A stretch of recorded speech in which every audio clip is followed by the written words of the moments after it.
sa kanyang panahon. Patungo sa isang buhay na may kapayapaan ang pagpili sa pagtahak sa tuwid na landas ng pamumuhay. Dahil ang mga gagawa ng isang taong matapat, mananatili kailanman. Mga kaibigan, narito po ang naging karanasan ni Carlos sa ating dunang sa kanyang panahon.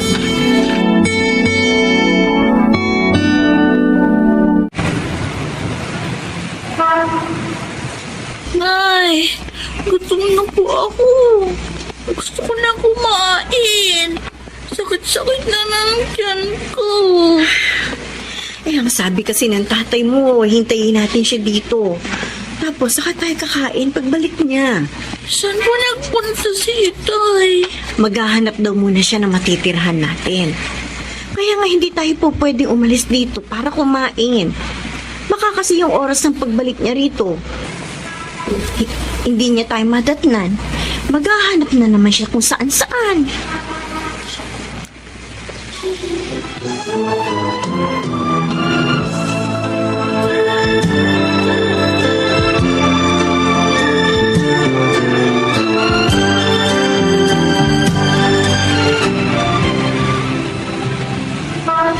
Lagay pala, bagong salta kayo dito sa Maynila ng pamilya mo, pare. Oo, pare. Alam mo na, maghanap kami ng swerte rito sa Maynila. Ang totoo, naghanap na kami ng matutuluyan. Uy, sakto pala nagkakilala tayo rito sa Binida. May alam kasi kung paupahan eh. Ha? 2,000 lang. Tara, nawa ka sa akin. Naku, paano ba yan? Saktong 2,500 lang ang pera ko eh. Baka naman pwedeng 2,000 na lang. Pangkain pa kasi namin mag-anak yung 500 matitira eh. Sige. Pakikausapan na lang natin yung may-ari. Ha? Bait naman yun eh. Naku, salamat. Salamat sa kabutihan mo, pare.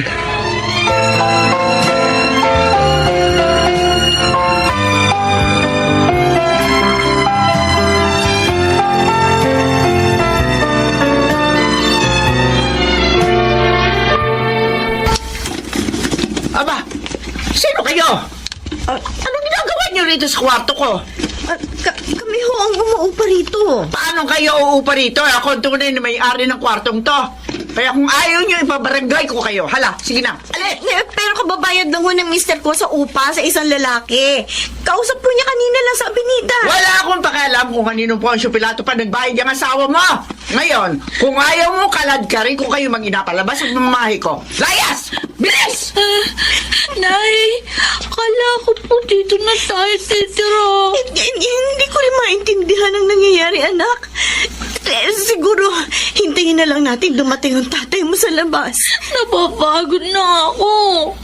Kanina pa po tayo palaboy-laboy. Wala nang dumating tayo dito sa Maynila.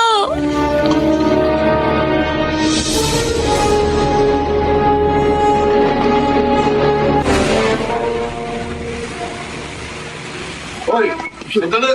Ako. Bagong saltang lisang ako kanina sa Binida. Namukan ako ah. Balik ka. Kala mo matatakasan mo ko ah. Pinalayas ka mag-ina ko sa paupahang itinuro mo. Kaya ibalik mo 2,000 ko. Teka. Kalma ka lang, okay? Pasensya na. Pero, mapagatian na namin ang mga kasabot ko yung pera mo eh. Pero pare, nabanggit mo kanina, naghahanap ka rin ng trabaho, di ba? Oo. Pwes, tanggap ka na. May trabaho ka na. Ha? Anong trabaho ang tinutukoy mo?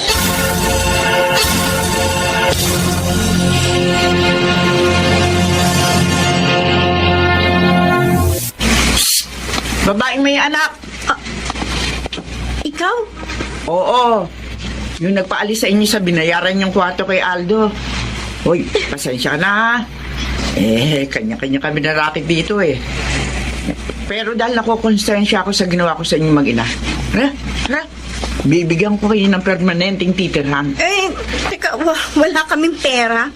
Kaya wala kaming ibabayad sa sinasabi mong matitirahan namin. Squatters area yun. Kaya kahit na sino tumira, okay lang yun. Tara na! Doon sa barong-barong na sinasabi ko. Iniintay ko pa kasi ang asawa kong balikan kami dito. Huwag mo nang alalahanin yung asawa mo. Sa mga sandaling ito, kasama niya sina Aldo at Ambo. Binigyan nga siya ng trabaho ng dalawa eh. Tatext ko sila kaya alam ko. Nay, Totoo? totoo po ba yung narinig ko? May trabaho na si Itay? At saka, meron na tayong matitirahan? Oo, bata. Kaya hindi na kayo magpapalaboy-laboy dito sa binida. Tara na! Bit-bitin nyo na yung mga gamit nyo. O, tingnan nyo, ang dilim ng langit. Pag bumagsak ang malakas sa ulan, wala kayo masisilungan dito.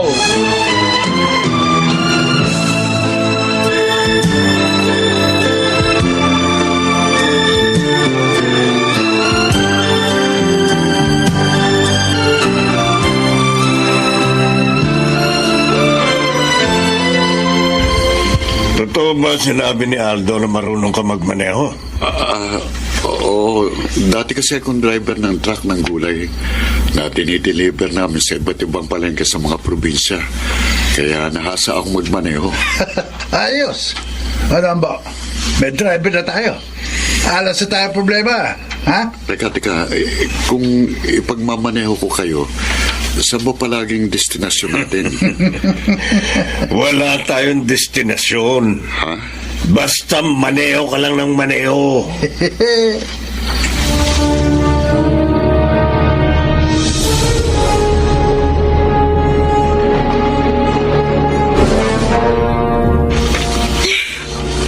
Mula kaninang madaling araw na dumating tayo dito sa Maynila, ngayon lang tayo mapapahinga.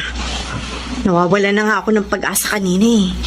Akala ko magpapalaboy-laboy na lang talaga tayong mag-anak sa kalye. Di ba sabi ko sa'yo, huwag kang mawawala ng pag-asa. Tingnan mo, nang dumating sa atin ang swerte sunod-sunod, nagkaroon tayo ng tirahan. Nagkaroon din ako ng trabaho. Oh, Pero natatakot pa rin ako sa kahinat na natin dito sa lungsod, Carlos. ang mabuti pa, para mawala yung pangamba mo, matulog na tayo.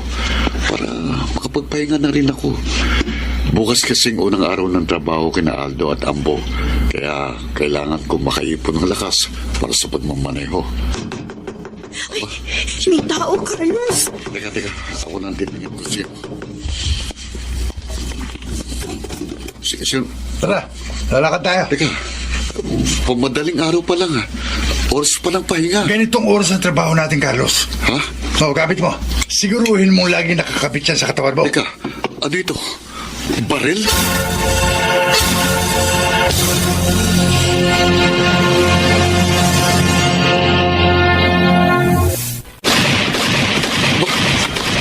Mga putok ng baril yun ah. Mula sa kinaroroonan ni Aldo at Ambo. Aldo! Teka. Dalihan mo! Yan bag ng pera, ingatan mo! Oo, kasugbo ka po. Bilisan mo! Doon na tayo sa sasakyan magkita! Carlos, sige na. Ha? Patakbuhin mo na sa sakyan. Dali. Pero teka, ano yung narinig ko mga putok ng baril kanina? Huwag ka na marami pang tanong. Basta pakandarin mo sa sakyan, tapos. Oo, sige.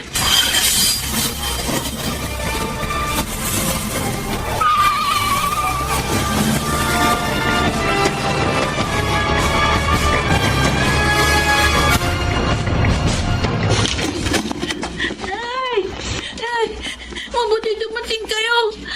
Si Aling Carlota po. Pilit niya ako sinasama. Saan mo dadalhin ang anak ko, Carlota? Bakit hila-hila mo siya? Eh di, ibebenta ko sa kasa. Lagay, walang kapalit yung pagpatira ko sa inyo rito. Ano kayo? Sinuswerte? Bitiwan mo anak ko, Carlota! Aba, kung ayaw mo masaktan, bitiwan mo si Angel! Makakasa ka pa, ha? Para naman kaya mo ko. Ayaw mong bitiwan ang anak ko? Ay, Gusto mo itara ko to sa leeg mo? Itong lansetang ito? sandali. May hawak kang 29. Baka tulak ka ng demonyo. Ay, Oo! Dala ko to araw-araw dahil wala akong tiwala sa mga kilos mo! Ngayon, bitiwan mo anak ko! Bitiwan mo!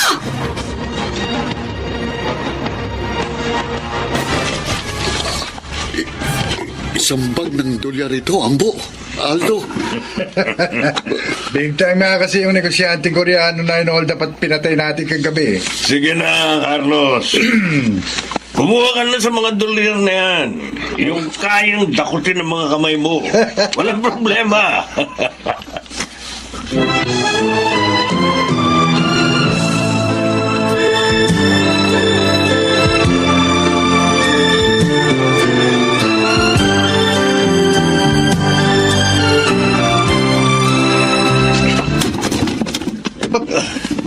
Lintek.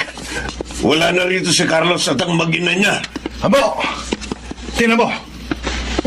Yung mga dolyar, nagkalat sa sahig. Saka yung baril na ibinigay ko sa kanya, nandito rin, oh.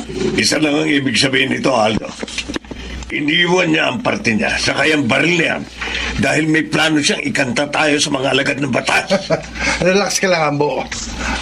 Basang-basa ko si Carlos. Dumag yun. Takot lang nung magsumbong sa mga pulis. Dahil maka-question din siya.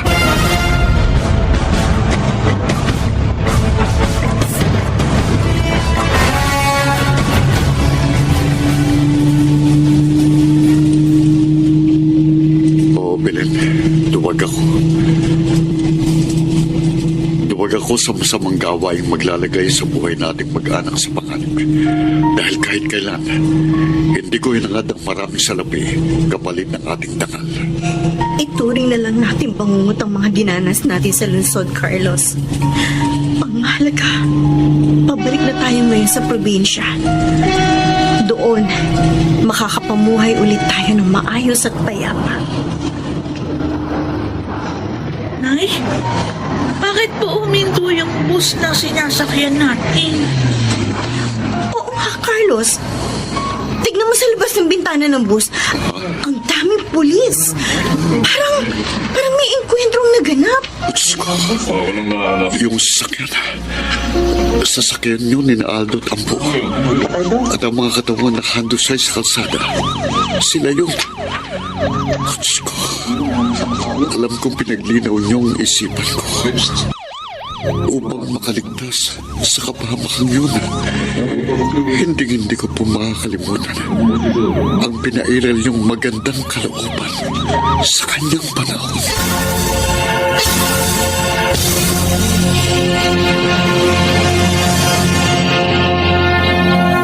Sa kanyang panahon. May mga taong kinaiinisan at pinagtatawanan ang pagiging maingat ng kanilang kapwa. Para sa kanila, nagiging sanhi iyon ng kabagalan. Mga kaibigan, pakinggan natin ang naging karanasan ni Demetrio sa ating dunang sa kanyang panahon.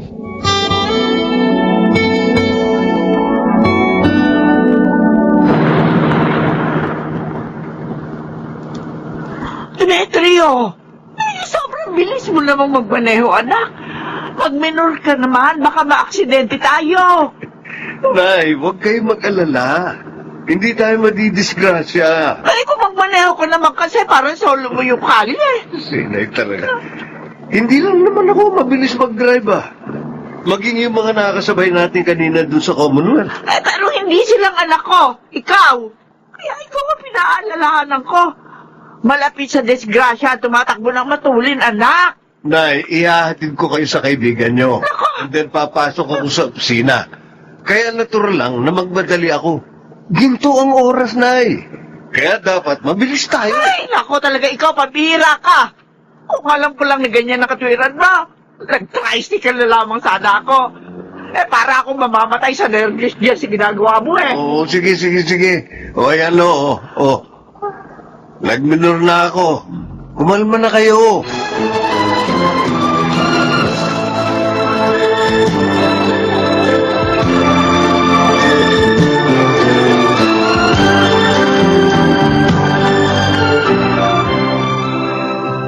Nay, nagdala ako ng merienda natin dito sa kwarto nyo. Kain ho tayo. Sana'y tinawag mo na lamang ako, Minda. Para doon na lamang tayo sa kusina. Nakakahiya naman sa iyo. Nay naman, manugang niyo ko. Kaya hindi ko rin dapat mahiya. Hilo po kayo eh. Mataas yung blood pressure kanina. Kaya nga hindi ko na nga kayo pinakilos. Ay, paano ba naman? Ninervyos ako ng gusto sa asawa mo. Ay, kasero pala yung anak ko. Hindi nga pala kayo nakakasakay sa sasakyan niya. Kaya hindi nyo alam. Matagal na kung ganun yung anak nyo. Ano? Ay, buti hindi siya na-aksidente. O kaya nakaka-aksidente. Tingin ko kaya mayabang yun. Dahil hindi pa niya nararanasan alin mo sa sinabi nyo. Ay, pero hindi sa lahat ng panahon lagi siya makaiiwas. Kaya mas mainam pa rin ang mag-ingat. Lagi ko naman ho siyang pinaalalahanan. Naku, magtalo lang kami nung.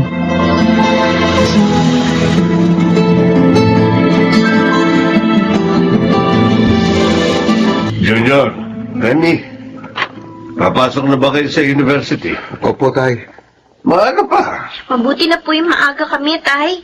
Para sure na hindi po kami malate. Hindi lang basta masipag ang mga anak mo, Demetrio.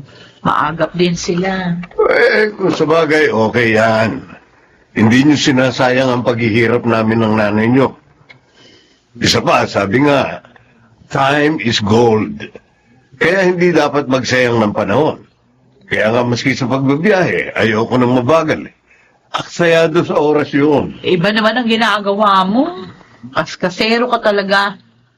Si Nanay Ursula nga, tumaas yung BP dahil sa takot Ay, sa'yo. nako. Tama na nga. O, alin na kayo, Junior. Oh, Femi, ihatid ko na kayo sa university. huwag na po, tay. Kami na lang. Kaya na namin. At saka, iba po yung dadaanan ninyo papasok sa office. Maabala pa kayo. O, sige. Sasakayan ng jeep ko na lang kayo ihatid. Mahihirapan kayong kumuha ng tricycle dito dahil ginagawa ang kali natin. Wag na po, Tay. Maglalakad na lang po kami ni Kuya Junior. Maaga pa naman ho eh. At saka parang exercise na po namin yun. O, nakita mo na. Pati mga anak natin, takot sumabay sa iyo. Eh naku, bahala na nga kayo. Kung ayaw niyo sumabay sa akin, di wag.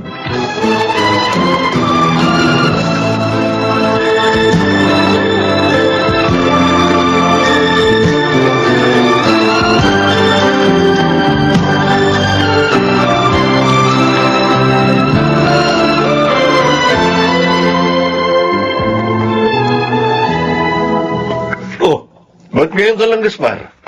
Late ka na. Muntik na kasi kung madisgrasya, Demetrio.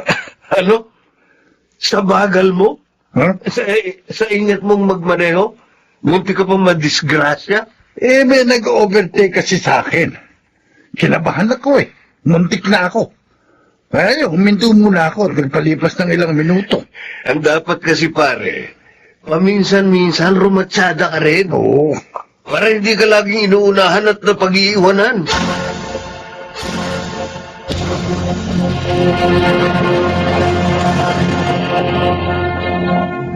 Ano ba yan? Ang tagal naman tumigil ng ulan. Siguradong mahihirapan akong sumakay ngayon. Kailangan pa naman makauwi na ako. Ang dami ko pa namang gagawin. Ayoko naman pasundo kay Itay. Natatakot ako pag nakasakay sa kotse niya Bakit naman kasi ganun siya? Pag nagkakotse ako balang araw, hindi ko siya tutularan. Ano ba to? Ulan pa rin ang ulan. Bahala na nga. Titiisin ko na lang ang takot ko. Papasundo na lang ako kay Itay.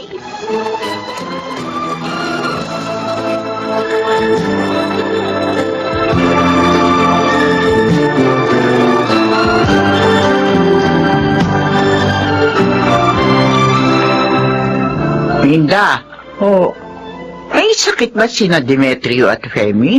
ay sabi ho nila masakit ang kanilang ulo. Masakit ang ulo? Oo. Sabay pa sila? Oo. Bakit hindi sila uminom ng gamot? Pareho hong ayaw uminom. Ang sabi, mawawala din naman daw yung nararamdaman nila. Dalawang araw na silang ganyan. Ay, Minda, hindi kaya may ibang dahilan yan. Ano naman po kaya ang ibang dahilan? Ay, kausapin mo sila. Kung hindi man magsabi sa'yo ang aking anak. Jack, ang aking apo magtatapat. Mabait na bata si Femi. At hindi siya sinungaling.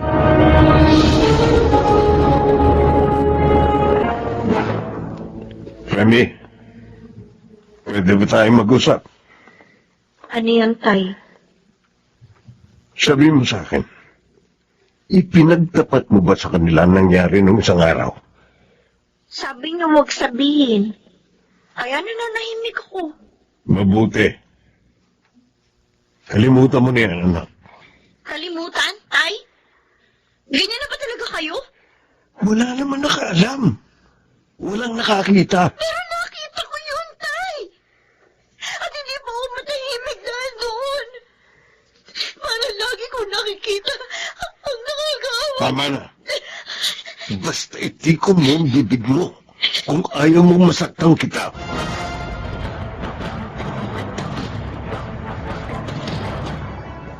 Bakit kayo narito, Inay? Kuya Jun, Kanina pa nakalis si Tay.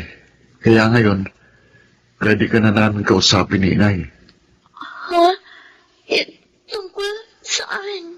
Narinig namin ang Kuya Jun mo yung pagtatalo yung dalawa ng iyong tatay.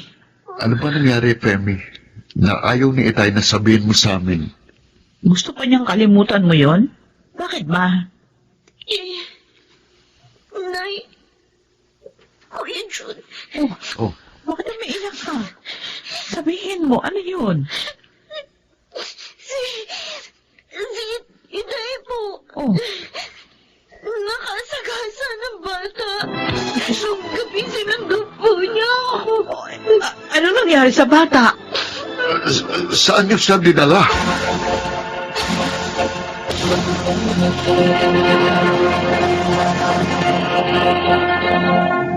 Dumating ako, wala kayong lahat dito sa bahay. Wala rin luto pagkain. Saan ba kayo nagpunta? Hindi ka man lang tumawag o nag-text sa akin. Galing kami sa lamay. Lamay. Sino namatay? Yung batang nabundol mo. Nung sinundo mo si Femi. Sinabi sa inyo ni Femi? Narinig namin ni Inay ang pagtatalo niya ni Femi, Tay. Oh, Kaya pinilit namin siya magkapat. Agad kami nagbalik doon sa lugar na kung saan siya na-disgrasya. Nagtanong-tanong. Hanggang sa matagpuan namin ang burol ng bata. Demetrio, wala kang awa? Hindi naman lang sa tinulungan. Ganong kayo na lang nakasikasa sa kanya. Junior. Minda. Hindi ko naman sinadya yun. Mabilis ang takbo ko. Hindi na ako nakapagpreno. Kasi hindi ka tumatanggap ng paalala.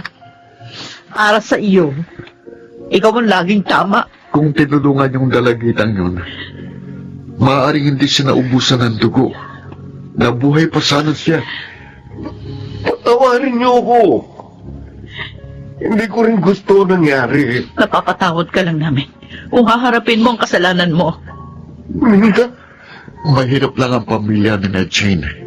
Ang dalagitang nabundol niyo. Na-stroke pa ang tatay niya. Sarili niyo pa rin bang iisipin niyo? Hindi ba kayo maaawa?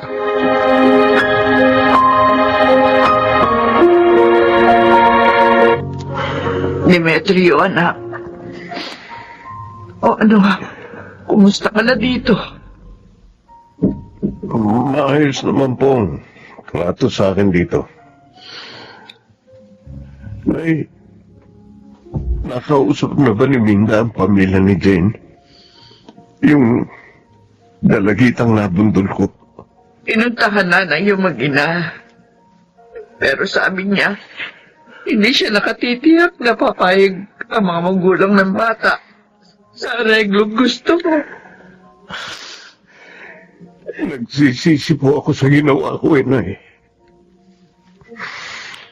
Sana mapatawad nila ako. Patawarin niyo rin ako sa hindi ko pakikinig sa inyo. Ngayon, nakipintong masira ang buhay ko dahil sa kayabangan at kawalan ko ng ingat.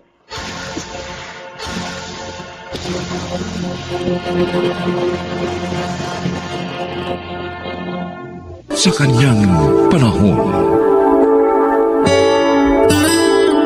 Kahit saang aspeto ng buhay, importante ang mahinahong pagpapasya at katapatan upang maiwasan ang may masaktan. Pakinggan natin ang naging karanasan ni Michael sa ating dulang sa kanyang panahon. Talaga, pre? Sinagot ka na ni Ella? Oo, sabi Tyrone. Kaya nga ang saya ko eh. Nagbunga rin ng 6 na buwan na pagtitigaan mo, ha? Tama ka. At ngayong girlfriend ko na si Ella, hindi ko na siya pakakawalan pa. Ibig mo sabihin, yayayain mo na siya agad pakasal? Oo, dahil talagang sigurado na ako sa damdamin ko sa kanya. Eh, mukhang wala ka na ng trabaho niyan. Pagkasal na kayo ni Ella. Marami na akong ipon. Kaya okay lang pare. Pwede na akong mag-business. Kung gano'n, iiwan mo na si Franz?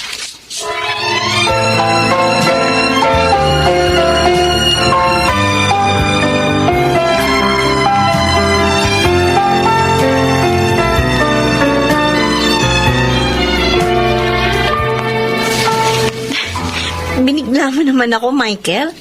Kasi 1 buwan pa lang ang nakakaraan ng sagutin kita eh. Ngayon, yayaya mo na akong pakasal? Ayaw ko kasing mawala ka pa sa akin eh. Gusto ko, habang buhay ka na makasama. Pwede bang pag-isipan ko muna? Bakit, Ella? Hindi ko ba sigurado sa damdamin mo sa akin? Hindi naman sa ganun. Ayoko lang nagmamadali sa pag-ibig. Lalo na sa pag-aasawa. Sagrado yun eh.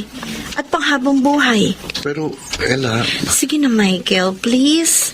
Diba, may kasabihan nga tayo, ang taong lumalakad ng matulin, kung matinik ay malalim. Kaya dapat, huwag tayong magmadali, para huwag tayong matinik.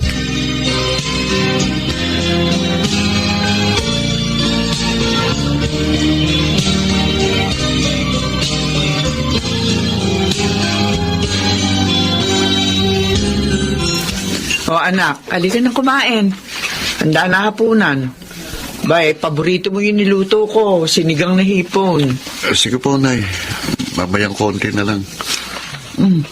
Bakit para matamlay ka? Niyaya ko pong pakasal na si Ella. Oh, Kaso sabi niya, pag-iisipan pa daw niya eh. Ayaw daw niyang magmadali. anak, may katwiran naman siya eh. Hindi dapat minamadali ang pag-aasawa. At saka isa pa, gusto mo na mag-asawa, may problema ka pang dapat lutasin. Ano pong problema? Si Franz! Alam na ba niyan may iba ka na? Balak mo pang pakasalan? Hindi pa ho. Pero madali na lang yun. Ako na hong bahala doon. Anak, alam mo sa simula pa lang, tutol na ako sa relasyon mo sa kanya. Kahit na nga, sinusustentuhan kanya, pero hindi tama yun. Dahil ginagamit mo siya. Inay, ginagamit din naman niya ako eh. Kaya manos na lang kami. Sus, Mariosep, ano ka bang bata ka? Saan mo ba nakuha ang ganyang katwiran? Mali ang mamangka sa 2 ilog. Ikapapahamak mo yan.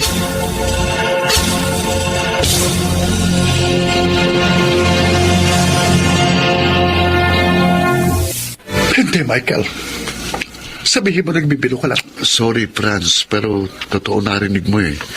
May girlfriend na ako. At bala ko na siyang bakasalan.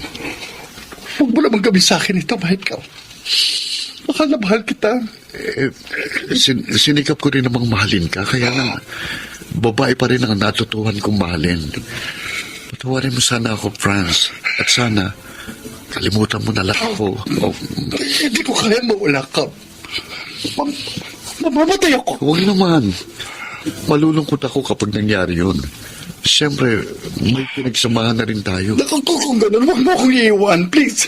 Huwag mo akong iiwan. Payag ka ba na maging 2 kayo sa buhay ko? Oo, payag ako.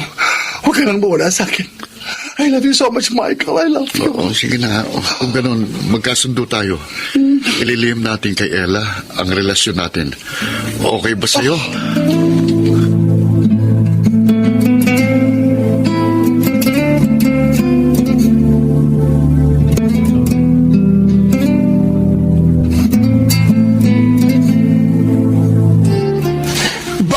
talaga ang pangakit mo, tol. Bilib ako. Kalahin mo napapayag mo si Franz na dalawa sila sa buhay mo? Nagulat din ako sa naging pasyon niya, Tyron. Talaga nga palang sobra siyang patay sa akin. Pero naisip ko, advantage ko yun eh. Dahil hindi ako mawawala ng dilihensya, di ba? Oo nga. Kaya lang, paano pag nalaman ni Ella? Oh, papayag din kaya siya? Papayag din yun. Wala naman siya magagawa eh. Dahil kasal na kami.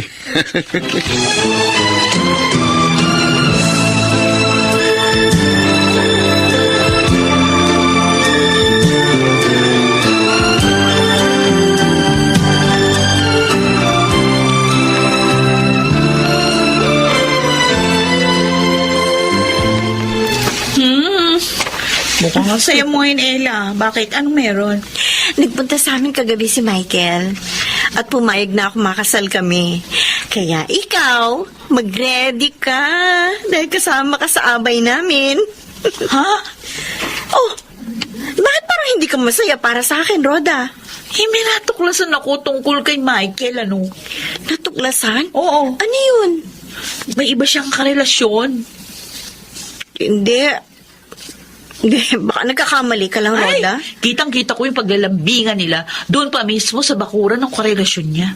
Kasi kapitbahay ng pinsan ko. Nagkataon na andun din ako sa bakuran ng pinsan ko. Kaya nakita ko lahat. Rhoda, nalaman mo ba kung sinong karelasyon niya? Sorry, Ella, ha, pero ayoko masaktan ka eh. Kailangang malaman mo ang totoo habang maaga pa. Bading! Ang isa pang jowa ni Michael. Ha? Pumapatol siya sa bakla!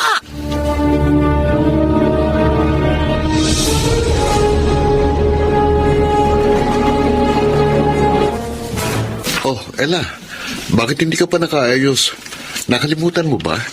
Ngayon tayo magsisimulang mag-asikaso ng para sa ating kasal? May gusto mo na ako itanong sa'yo, Michael. Ha? Teka, masyado kang serious ah. Ano ba itatanong mo? Anong trabaho mo? Ha?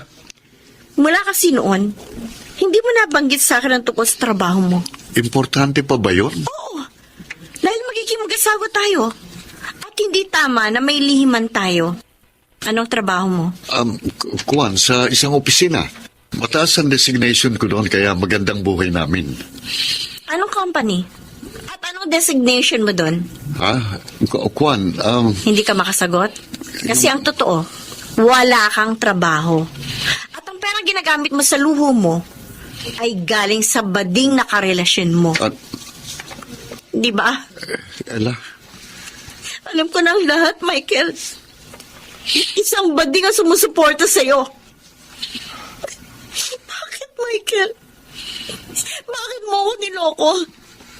Sabi mo, mahal mo ko. Yung pala meron ka pang iba? At isang bading ang ginagamit mo? Ella, magpapaliwanag ako.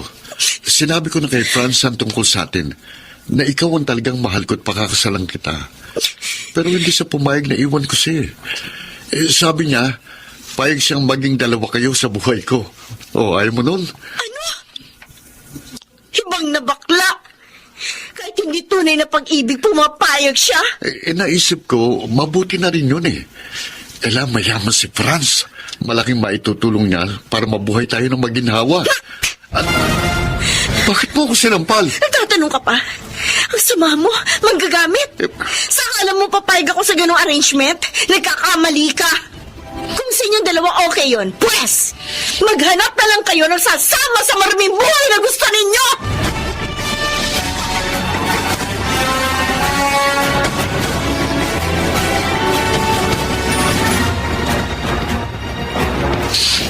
Bakit, Ella? Bakit kailangan iwan mo ako? Michael? Anak? Ano ba problema? Bakit ka naglalasing? Nay, Sa Ella ba? Nag-away kayo. nalaman po niyan tungkol sa amin ni Franz. Ha? Sinabi ko sa kanya na payag naman si Franz kahit na maging dalawa sila. Basta't huwag ko lang siyang iwan Pero lalo lang naggalit si Ella. Ano nga ba inaalala ko eh. Kaya nga noon pa pinagsabihan na kita. Nakipag-break na po siya sa akin, Nay. Hindi na matutuloy ang kasal namin ni Ella. Iwan mo na si Franz, anak. Ayusin mo na yung buhay mo. At saka humingi ka ng tawad kay Ella. Alay mo, patawarin ka niya.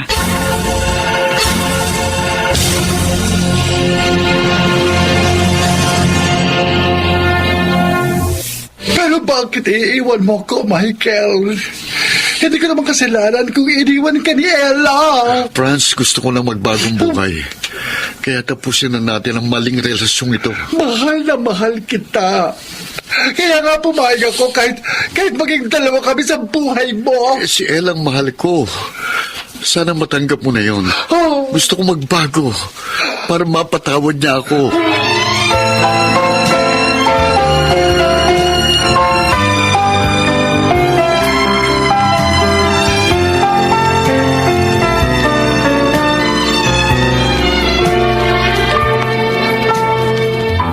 Anong kailangan mo, Michael? Patawarin mo na ako, Ella. Iniwalayan ko na si Franz. Dapat ginawa mo yon para sa sarili mo. Dahil mali ang relasyon ninyo. Ginamit mo siya. Sinamantala mo ang pagiging hibang niya sa'yo. Niloko mo kaming dalawa. Oo, inaamin ko. Maling-mali ako. Kaya nga gusto ko na magbago. Kaya sana bigyan mo ako ng pagkakataon. Patawarin mo ako, pakiusap. I'm sorry, Michael. Dahil sa nalaman ko, nawala ang pag-ibig ko sa'yo. Hindi. Huwag mo sabihin yan. Mahal na mahal kita. Sana ituloy mo pa rin ang pagbabago. Upang balang araw, makatagpo ka rin ng magmamahal sa'yo.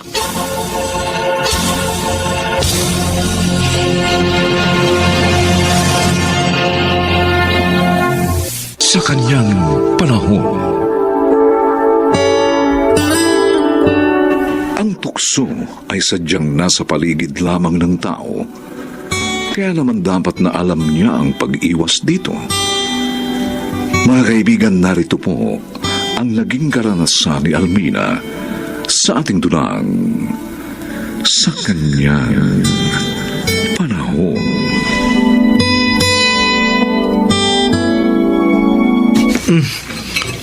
Ate Almina, bakit ba wala kang ganong kumain?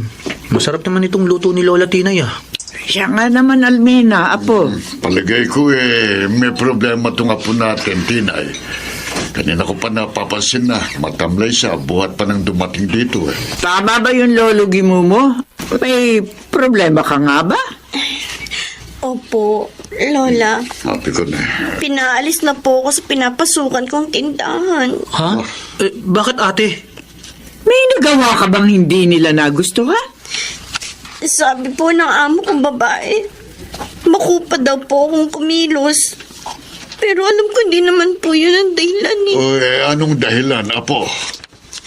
Nagsiselos po siya dahil sa pagiging malapit sa akin ng asawa niya. Pero hindi ko naman po iniintindi yun eh. Trabaho ko lang pong inaasikaso ko. Ay siya, huwag ka na umiyak. Makakakita ka pa naman ng ibang trabaho. Tiyaga ka lang. At huwag magwala ng pag-asa. Ang inaalala ko po kasi, Lola, ang pangangailangan ng anak ko.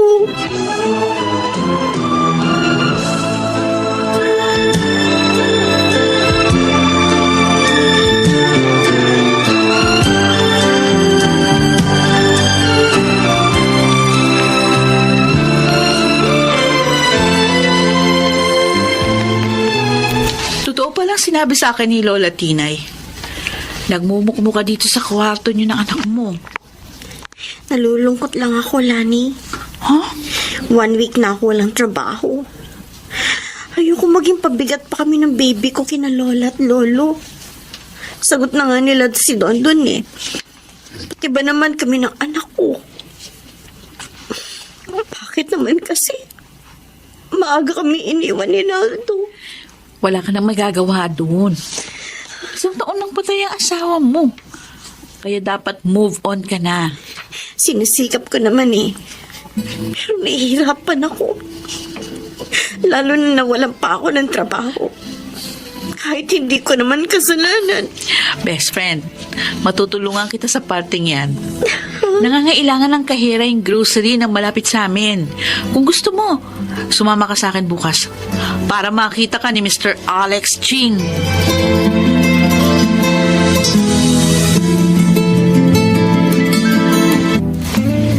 Sir Alex, tapos ko na po yung iniutos niyo sa akin. Pwede na po ba akong umuwi? Ikaw talaga masyado masipag. O ganda-ganda pa. Mahalaga po sa akin itong trabaho ko, sir. Kaya nagsisipag po ako. Ako talaga binib sa'yo. Kasi bait ka pa. Sige na po, sir. Aalis na po ako. Gabi na po eh.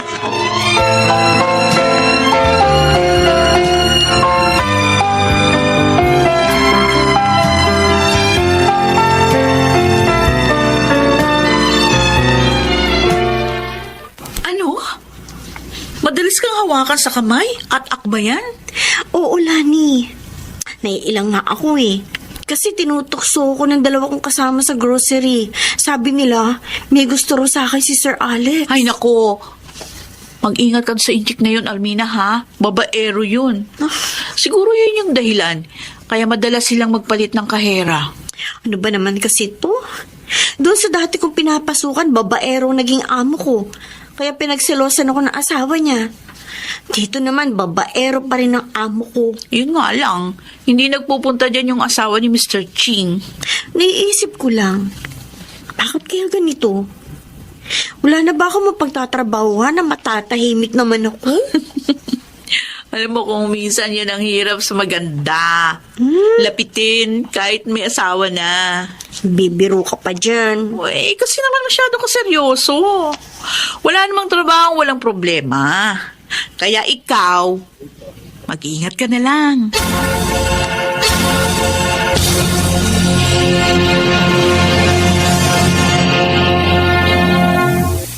Sir, Oh. tawag niyo raw po ako. Oo, Almina. Ikaw talaga ganda. Kaya pag ikaw kita ko, ganda-ganda ni alaw ko. Oo, di ba? Sir, wala pong bantay sa pwesto ko. Alam mo, kaya tawa kita. Sabihin ko lang na saway ka sa akin mamaya magtinin. O, lungkot kasi kain mag-isa eh. Kaya gusto ko kasabay ka.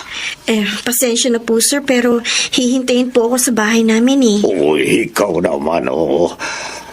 Ako boss mo. Tatanggi ka. Baka kung ano po kasing isipin ng mga kasama ko. Baka malaman pa po ng asawa ninyo. Huwag ka takot sa asawa ko. Baka niya yung kamay ko. Ako bahala sa kanya.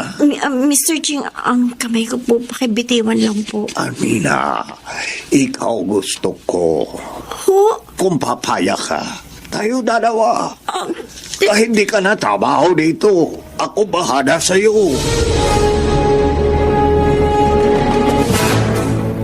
Lola, dahil hindi po ko pumayag sa gusto ng boss ko, inalis niya po ako sa grocery. Hindi rin pala maganda ang ugali ng amo mong yon. Bakit ganun, Lola? Tapat naman po ako sa trabaho ko. Pero bakit nangyayari sa akin to? Apo, pagsubok lang yan sa'yo. Mabuti ka nakakaiwas ka eh. Sa mga tuksong lumalapit sa'yo. Puro na lang po ba pagsubok? Paano na po kami ng anak ko? Paano ko siya mabibigyan ng magandang kinabukasan? Kung lagi na lang ganito mangyayari sa akin. Huwag kang mawala ng pag-asa, Almina. Mapagtatagumpayan mo rin yan. Basta huwag kang bibitiw sa iyong pananalig sa kanya. Naawa po ako kay Ate Almina. Lola, Lolo. Ganon din naman kami doon. Dahil nadarama namin na pinanghihinaan siya ng loob. Hindi siya dapat magkaganon. Ang dapat, huwag siyang sumuko. ituloy pa rin niya ang paghahanap ng paraan para mabuhay ng maayos. Nahihiya po kasi sa inyo si ate. Bakit? Iniintindi niyo na nga po ako. Ngayon, pati siya nagiging intindihin niyo na rin. Ba, hindi siya dapat mahiya. Apo namin kayo. Mahal namin. Tama ang lola mo. Kaya hindi namin kayo maaaring pabayaan. Kahit naman po ako, nahihiya rin sa inyo eh. Ang gusto ko po sana, makatulong sa inyo. Kung talagang ibig mong makatulong, sumama ka sa amin ng lolo Gimumo. Ipakiusap natin sa Panginoon Diyos ang ating pamumuhay upang tulungan niya tayo. Lalo na ang iyong ate Almina.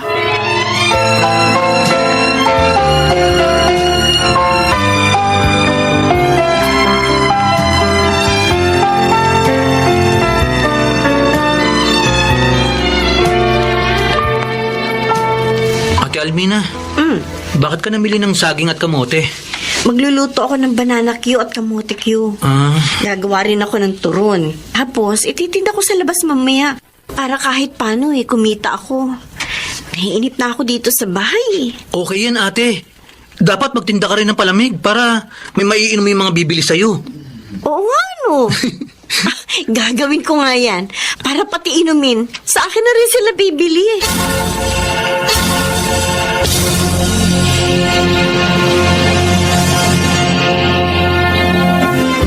Good morning po, Lola Tinay. Ay, Lani, ikaw pala. Ay, good morning din. Ay, wala din yung kaibigan mo. Ay, saan po nagpunta? Sinama niya si Dondon. Mamimili silang magkapatid. Eh, simula kasi bukas. Abay, magtitinda na rin si Almina ng almusal diyan sa labas ng bahay namin. Aba! Mukhang nawili sa pagtitindang kaibigan ko, ha? Ay, tama ka. Ay, malakas ang kita niya sa pagtitinda. Alam nyo, para sa akin, mas okay kung mapapaunlad niya ang negosyo niyang yan. Dahil dyan, wala na siyang among babaero.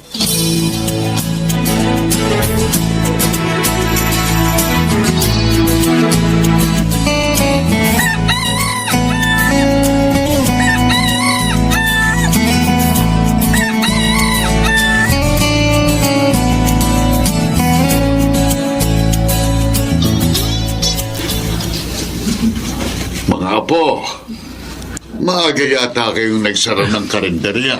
Opo, Lolo. Maaga po kasing naubos ang tinda naming ulam ni ate. Ay, nako, natutuwa kami ng lolo nyo. Dahil tinutulungan mo ang ate mo sa kanyang negosyo doon. Sa halip na magtrabaho pa po ako sa iba, di kay ate na lang po. Kaya nagkakatulungan po kami, Lolo, Lola. Alam niyo po, ngayon ko na-realize, yun pala mga nangyari pagsubok sa akin ay daan upang mabuhay ko po ng mas maayos ang anak ko. Dahil mas malaki po ang kita ko ngayon sa karinderya ko eh. At nangyari ito dahil napagtagumpayan mo ang mga tuksong lumapit sa iyo. Tama po kayo, Lola. Hindi nga po pala ako dapat na mawala ng pag-asa.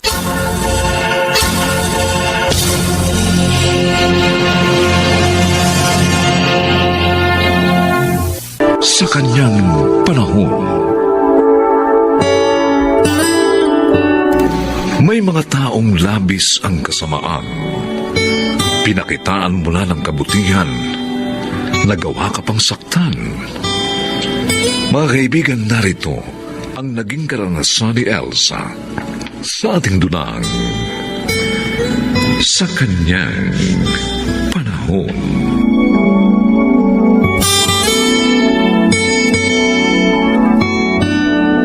Oh, Anton, eto pang sinangag tsaka tuyo. Salamat. Masarap itong nabili mong tuyo Tama lang ang alat. Di makati sa dila. Oo nga. Nung ko yung binili sa suki ko sa palengke. Anton, mamaya nga pala aalis ako, ha? Baba, saan pupunta? Dadalawin ko si Ate Letty. Namimiss ko na siya. Sige. Para malaman natin ang kalagayan ng kapatid mo. Kung bakit naman kasi ayaw pa niyang dito tumira. Oo nga. Nag-iisa lang nga siya doon sa kanyang bahay eh. Eh paano ang katwiran niya? Hindi siya takot mag-isa dahil wala naman siyang kaaway at marami siyang mga tinutulungan. Kahit na. Iba pa rin yung may kasama siya sa bahay. Himukin mo siya uli mamaya. Lumipat na ka mo rito. Maluwag naman dito sa atin eh. Nang makasama din niya ang kanyang mga pamangkin.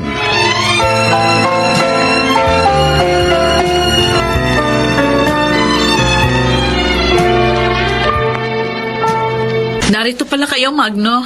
Dito? Oo, Aling Elsa. Nagpatulong po sa amin si Aling Leti na linisin itong bahay niya. Kinuha na rin po namin yung mga basura.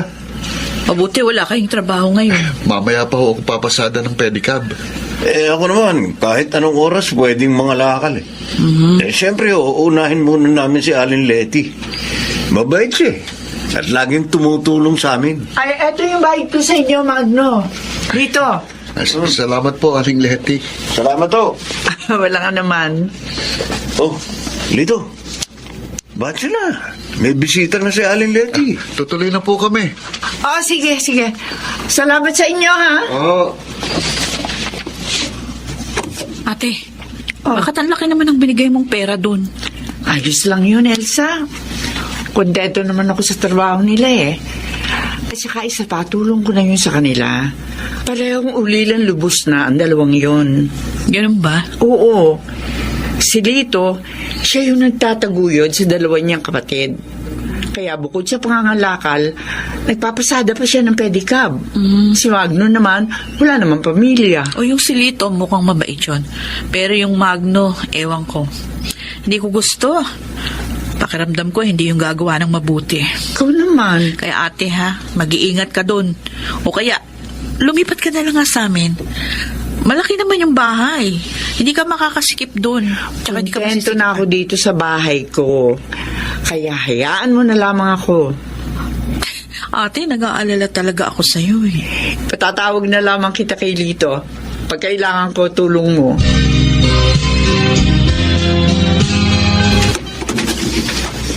Magandang hapon po, Aling Leti. Oh, Norma, ikaw pala. May kailangan ka ba? Bibigay ko lang po itong atraso namin sa bahay. Pero isang buwan pa lang po ito. Isusunod ko na lang po yung 2 months kapag nakaluwag na po kami. Wala kang aalalahanin. Naunawaan ko naman kayo eh. Nawala ng trabaho ang asawa mo. At ikaw lang ang may kayod.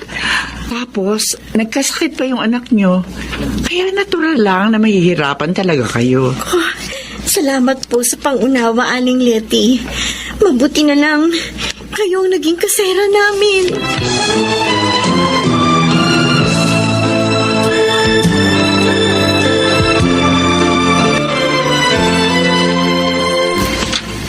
O Anton, mabutit narito ka na. Nakapagluto na ako ng hapunan natin. Ang aga mo nagluto ah. Oo, kasi aalis ako. Pupunta ako kay ate.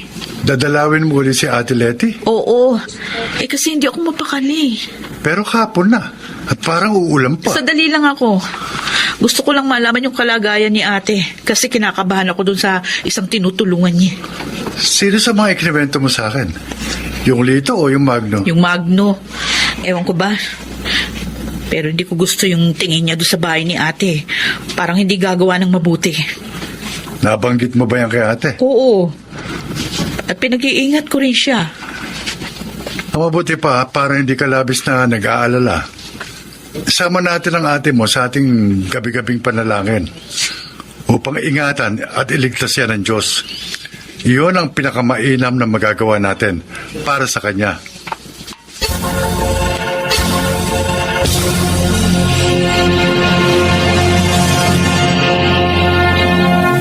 Alin Leti, uutang sana ako sa inyo ng pere. Ha? Bakit? May babayaran lang akong kompromiso. Magkano ba? 4,000 po. Pero huwag kayong mag-alala. Babayaran ko rin naman agad eh. Napasubo lang talaga ako.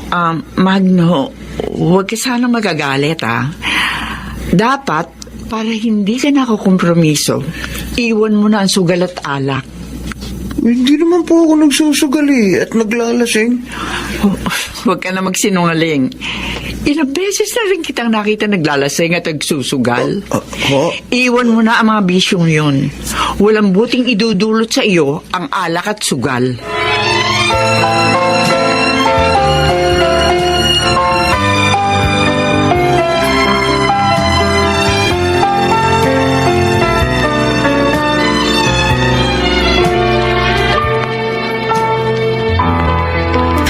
May araw din siya sa akin. Magno, may nakaaway ka ba? Ah, wala, Lito. Sinong binabantaan mo? Naiinis ako kay Aling Leti. Si Aling Leti? Bakit ka naman naiinis? Ang bait nun ah.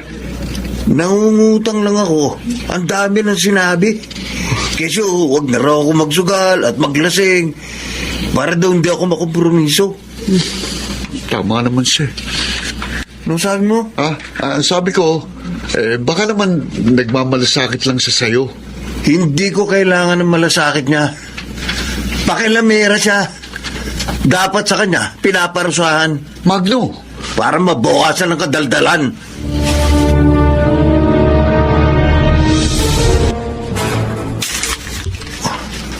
Marami palang pera matandang to. Kukunin ko lahat to. Pati na mga alahas niya. Tiba ako nito. Yan. Nakakuha ko na lahat. Buti na lang hindi pa siya nagigising. Makasibat na nga. Naku, may cellphone pala. Nasagi ko. Sino yan? Nagising ang matanda. Sino ka? Anong ginagawa mo rito? Tumahimik ka! Huwag Magno! May nakakita sa akin! Aling Elsa! Aling Elsa! Buksan niyo ang pinto! Si Lito po ito! Oh, Lito, paano mo nalaman ang bahay namin? Si Aling Leti po nagsabi sa akin ng address niyo. Bakit? May nangyari ba kay ate? Dinala po namin siya sa ospital. Bakit? Anong nangyari sa kanya? Sinaksak ko siya ni Magno. Ha? Ang hayop na yan! Nasaan yung walang yang yan? Nahuli na po siya ng mga pulis. Nang makita kong inaakyat niya ang bahay ng ate niyo, humingi kaagad ako ng tulong sa barangay. Yun nga lang, nasaksak na niya si Aling Leti nang dumating kami. Diyos ko! Ang kapatid ko!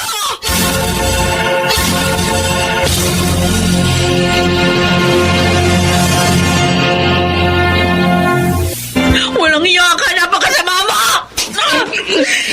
Patawarin niyo po ako, Aling Elsa. Patawarin! Lasing po ako noon kaya nadala ako ng espiritu ng ala. Ang sabihin mo talagang ahas ka! Matapos kang tulungan ng kapatid ko, nagawa mo pa pagnakawan at magtangka ang patayin! Hindi ko po sinasadya. Nagsisisi na po ako. Magsisi ka man huli na. Dahil hindi ako papayag na hindi ka makulong! Pero, Pagbabayaran mo ang kasalanan mo!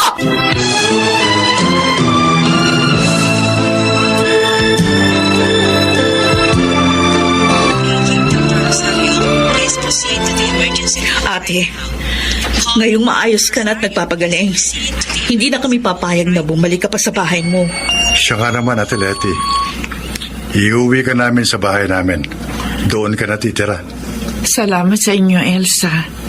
Anton, kahit maraming beses ko kayo tinanggihan, hindi kayo nagsasawa sa paghimok sa akin na tumira sa inyo. Talagang gusto ka naming makasama, ate. Totoo yun, Ate. Kahit nga ang mga pamangkin mo, sabik ding makasama ka. Mas panatag kami kapag kapiling ka namin. Maraming salamat sa inyo. Ang totoo, ayoko na nga bumalik doon sa bahay ko. Parang nagka-trauma ako doon sa nangyari sa akin. Nagkamali ka kasi ng tinulungan. Kaya nga nagsisisi ako. Dahil nga hindi ako nakinig sa inyo. Nanganib patuloy ang buhay ko. Hindi naman masamang tumulong. Ngunit, kailangan pa rin natin natiyakin na karapat dapat niyang tulungan ang taong yun.